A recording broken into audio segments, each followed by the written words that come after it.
নমস্কার বন্ধুরা, tasty food কিচেনে তোমাদের স্বাগত। আজকে আমি একটা খুব ভালো নিরামিষ তরকারি তোমাদের সাথে শেয়ার করব।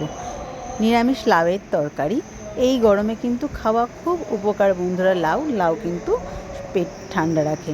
তার জন্য গরমে লাউয়ের একটা রেসিপি আমি তোমাদের শেয়ার করছি। একদম ঘরোয়া রেসিপি, খুব সহজে খুব তাড়াতাড়ি হয়ে যায়, আর খেতেও কিন্তু খুব টেস্টি হয়। তার জন্য দেখো আমি কড়াইতে 3 চামচ মতো সর্ষের তেল দিয়ে দিয়েছি, আর সর্ষের তেলের মধ্যে 5-6খানা বড়ি ভেজে নিয়েছি। বড়িটা ভেজে তুলে রেখে তার মধ্যে 5 ফোড়ন দিয়েছি। 5 ফোড়নটা খুব ভালো করে হয়ে গেলে, মানে 5 ফোড়ন দিয়ে একটা গন্ধ বেরিয়ে গেলে, তার মধ্যে একটা বড় সাইজের টমেটো কুচি কুচি করে কেটে দিয়েছি।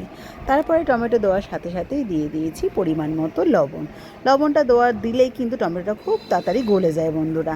তাই জন্য দেখতেই পাচ্ছ 2 মিনিটের মধ্যে টমেটোটা একদমই কিন্তু গলে গেছে।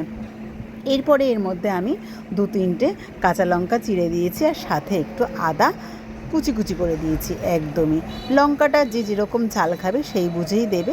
আমরা যেহেতু একটু ঝাল কম খাই, তার জন্য কিন্তু আমি লঙ্কাটা একটু কমই দিয়েছি। আর লাউগুলো খুব ঝিরিঝিরি করে কেটে নিয়েছি। এবার আমি দিয়ে দিলাম এখানে পরিমাণ মতো হলুদ আর 1 চামচ জিরের গুঁড়ো দিয়ে মশলাটাকে খুব ভালো করে কিন্তু কষিয়ে নিচ্ছি। যতক্ষণ না আদা জিরের গন্ধটা যায়, বেশ ততক্ষণ ধরেই কিন্তু আমি মশলাটাকে একটু কড়াইতে কষিয়ে নিলাম। তারপরে একদম কুচি কুচি করে কেটে রাখা লাউগুলোকে আমি কড়াইয়ের মধ্যে ঢেলে দিলাম। এরপরে বেশ করে কিন্তু নাড়াচাড়া করলাম।